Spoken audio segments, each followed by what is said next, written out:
Jadi baru saja Bapak Presiden memanggil Pak Menteri PUPR dan Pak Wamen ATR.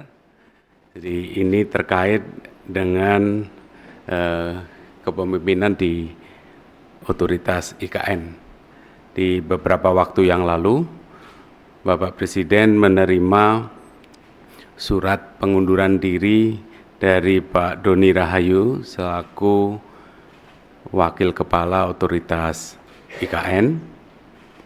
Kemudian beberapa waktu berikutnya Pak Presiden juga menerima surat permohonan pengunduran diri dari Bapak Bambang Susantono sebagai Kepala Otoritas IKN. Nah, pada hari ini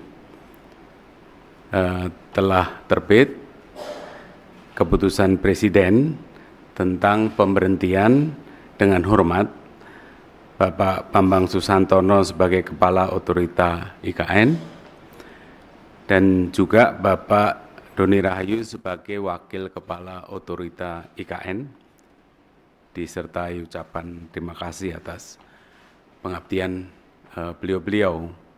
Dan sekaligus Presiden mengangkat Menteri PUPR Pak Basuki sebagai PLT Kepala Otorita IKN dan juga mengangkat Wakil Menteri ATR, Wakil Kepala BPN sebagai Wakil Otorita IKN.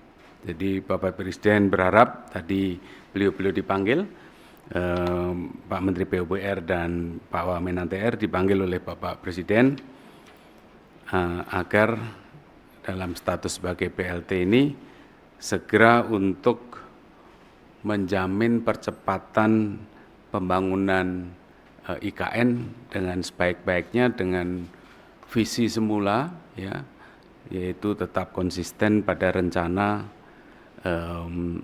Nusa Rimba Raya itu, dan tentu saja juga memberikan manfaat positif bagi masyarakat sekitar juga.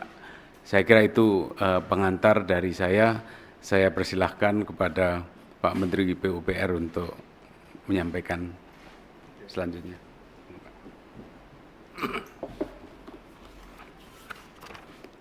Assalamualaikum warahmatullahi wabarakatuh. Pak Mensesnek dan Pak Wakil Menteri ATR serta rekan-rekan sekalian jurnalis yang saya hormati.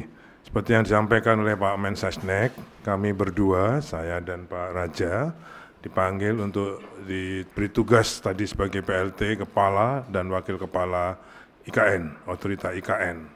Tugasnya juga sedikit tadi sudah disampaikan oleh Bapak Mensesnek, bahwa tugas PLT ini sama seperti dengan tugas Kepala dan Wakil Kepala definitif sampai terbentuknya, sampai ditunjuknya lagi Kepala dan Wakil Kepala definitif sesuai dengan perundang-undangan. Fokusnya, tugasnya adalah mempercepat pelaksanaan program. Kita yakin bahwa otoritas sudah membuat program-program dalam pembangunan IKN ini. Kami berdua ditugasi untuk mempercepat pelaksanaan program tersebut yang sesuai dengan urban design, sesuai dengan hasil sayembara yang lalu, urban design untuk pengembangan atau pembangunan IKN ini dengan konsep negara Nusa Rimba. Yang pertama itu, jadi fokusnya yang pelaksanaan program ini permasalahannya adalah di tanah dan investasi. Jadi kenapa beliau ditunjuk sebagai Wakil Kepala UKN? Karena ini menyangkut status tanah. Jadi kami berdua akan segera memutuskan status tanah di UKN ini apakah dijual, disewa, ataukah KPBU. Ya, kami ingin mempercepat itu, sehingga para investor tidak ragu-ragu lagi untuk melakukan investasinya. Yang kedua, karena status tanahnya akan lebih jelas, mereka akan juga lebih jelas status hukumnya sebagai investor di IKN.